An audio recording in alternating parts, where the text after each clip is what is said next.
Hi guys, Marcus here and welcome to Chinese Entertainment Update April 28th, 2022.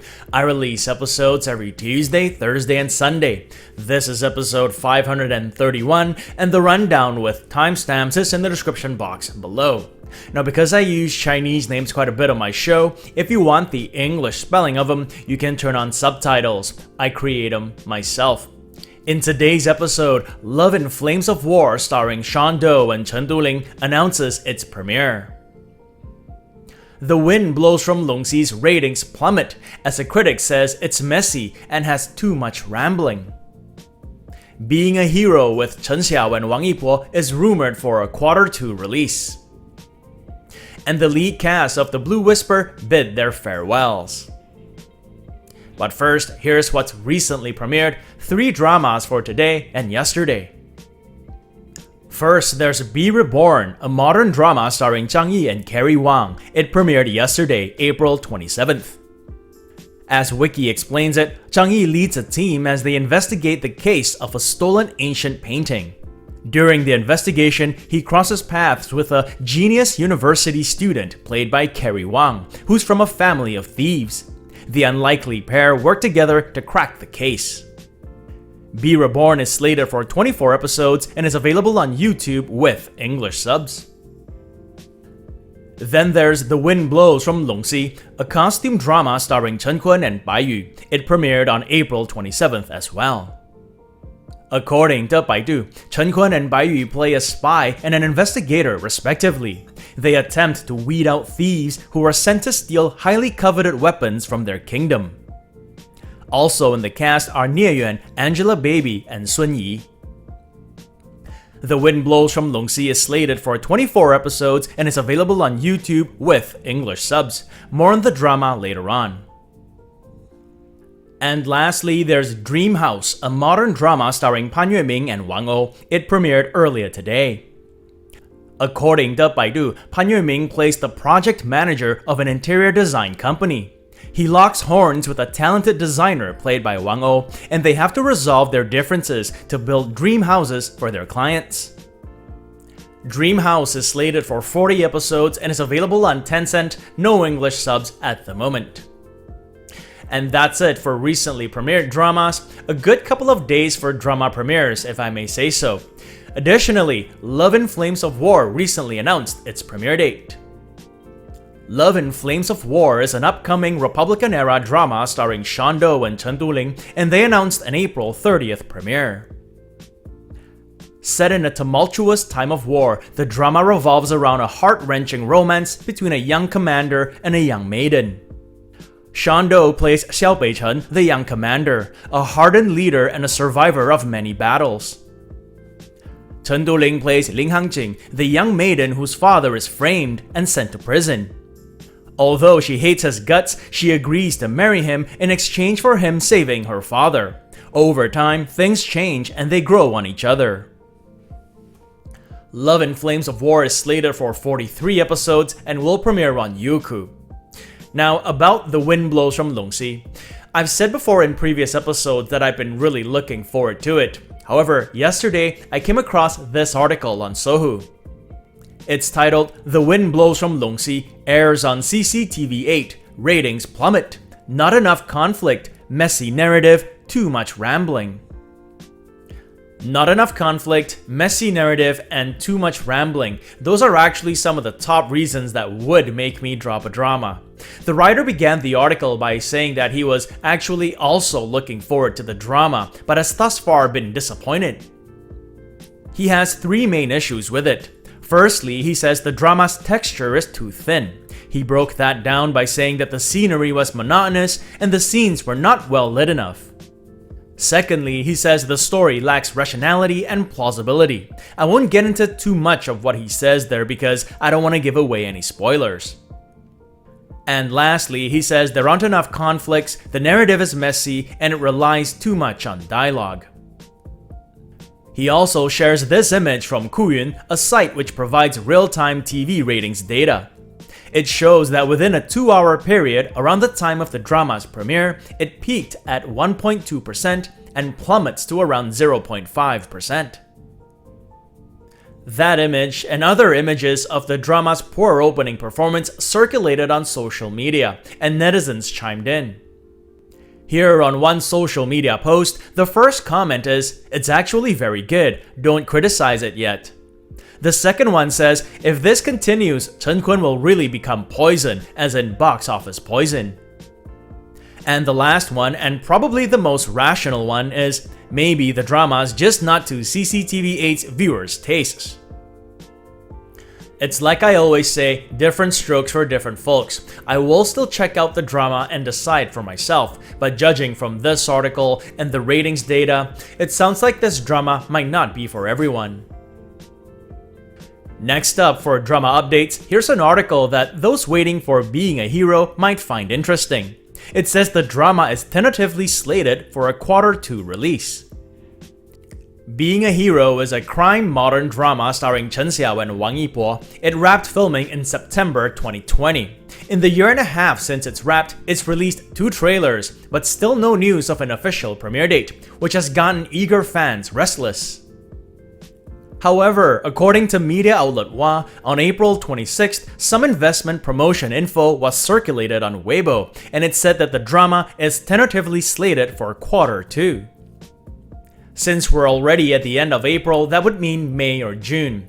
I'll be looking out for it and updating if there's any more substantial news. According to Baidu, Being a Hero follows a pair of best friends played by Chen Xiao and Wang Yibo who go down 2 very different paths. Chen Xiao's character gets involved with a gang, whereas Wang Yibo's becomes an anti-narcotics officer. However, different paths lead down the same road as they team up to infiltrate and take down a notorious drug organization. Moving on, celebrity updates, and we begin with the Blue Whispers lead cast, who recently said their farewells. The Blue Whisper stars Dilraba and Ellen Ren. Part 1 premiered on March 17th, and Part 2's finale aired on April 25th. As of today, the drama has an average 5.8 rating out of around 153,000 ratings on Douban. On the day of its finale, Dilraba shared a post on Weibo to say farewell to her character, Ji Yunhe. She said, among other things, Ji Yunhe, the first spiritual master of Wanhua Valley, says goodbye to everyone today. If I were to define Ji Yunhe in one word, it would be quote-unquote freedom. But on second thought, how can Ji Yunhe be defined by one simple word? In the end, may we all be like Ji Yunhe, with our hearts to the cloud, peaceful and joyous. Alan Ren also said his farewells in this message he shared on Weibo. He praised his character, Chang Yi, as a person who has always followed the light in his heart. He said, "I was fortunate enough to meet you, and I will never forget it." For international audiences, The Blue Whisper might mostly be remembered as the one that wasn't subbed, which is a shame really because it was one of the most highly anticipated dramas of the year. Next up, Leo Wu is working on a new drama with Zhou Yutong. That's according to this Sohu article published yesterday. Apparently, reporters and fans alike snapped pictures of Leo at the airport. According to the article, Leo Wu and Zhou Yutong recently arrived in the city of Shenzhen. They're reportedly there to begin work on their new drama, Nothing But Love. As Douban explains it, Nothing But Love follows a romance that develops between a club manager, played by Zhou Yutong, and a tennis player, played by Leo Wu. On April 27th, photographers took pictures of Leo Wu arriving at the airport. He wore simple shorts and carried a sports bag on one shoulder. As soon as he saw fans, he waved his hands to say hello. After he got in the car and was about to leave, he turned on the flashlight on his mobile phone to say goodbye. Nice to hear of a fan-celebrity encounter that's pleasant. It's not always overstepping one's bounds leading to legal threats after all. And lastly, for this segment, here's a story I came across yesterday that I thought was awesome, but I don't know if I believe. You guys can tell me what you think.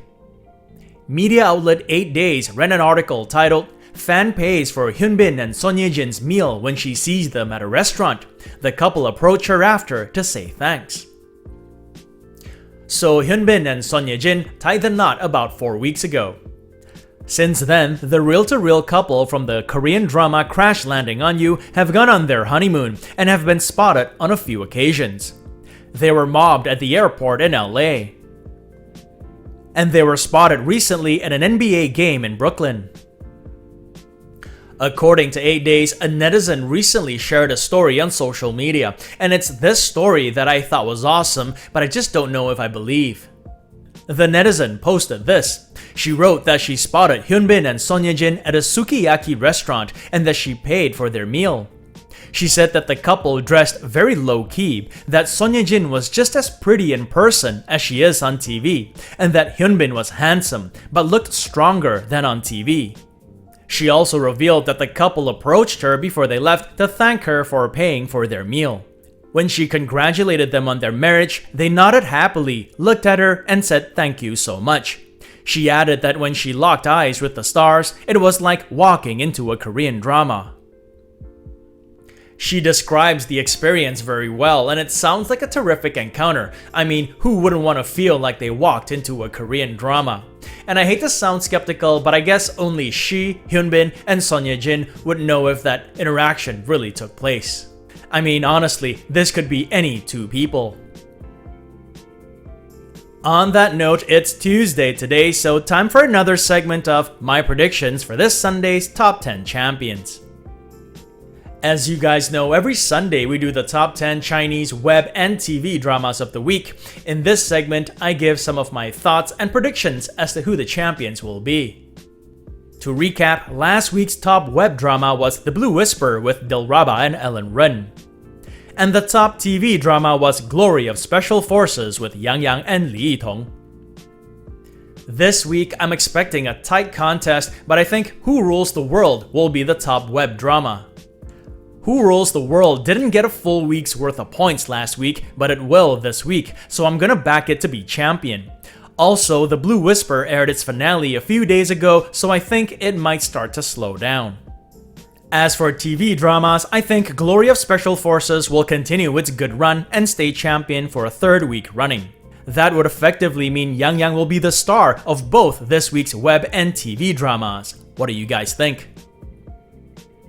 And that's been another segment of my predictions for this Sunday's Top 10 Champions. It also brings us to the end of this episode. If you want to check out the Untamed t-shirt or other Chinese drama merchandise, there's a link to it in the description below. And this show wouldn't be possible without you guys tuning in, so I thank you all for your support. If you enjoyed it, do subscribe and don't forget to click that notification button for more updates. If you'd like to contribute, check out my Patreon page where for $1 or more a month, you'll have access to perks like recaps, requests, and have your questions answered. So stay safe, and as always, I wish you clear blue skies, good health, and happiness. Until next time, cheers!